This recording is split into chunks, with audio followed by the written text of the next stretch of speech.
Hello mga ka-agri. Maghahanap po tayo ng gagawing bonsai. Pero kanina sa ilalim na nakita tayo, maghahanap tayo dito. Baka may makita po tayo dito magandang materials na bonsai. Ay wow, ano yan? Ano yan? Sandali. Ay wow, ganda oh. Ganda ng kahoy oh. Tingnan nyo naman. Ganda ng kanyang design. Tingnan natin sa ano ito.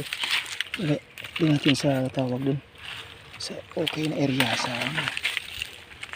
Ako ganda oh. Parang lahat ko lang ito hardwood na natira. Ay, sandali.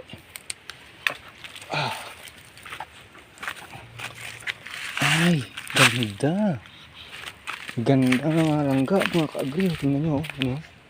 Ganda ng kanyang feature na kahoy ito oh. Masyado na mainit nila. Sandali.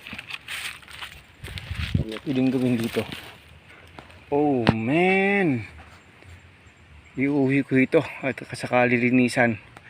I just don't know kung anong pwedeng gawin dito, pero may naisip na po ako mga kaibigan. Napakagandang driftwood ito oh. Ang ganda ito.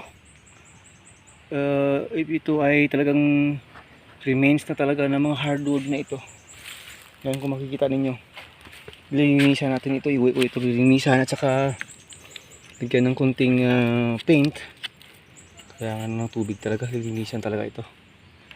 Ganda kasi ng feature. This is an art of nature. This is the wonders of God's nature. Kung bakit nagaganito. Ano to ito? Puno po ito yata ng kahoy. Hindi ko alam kung anong kasing kahoy ito po.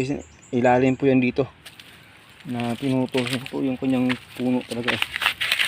Ito yan, pinutol po yan dito. Ito yung mga ugat.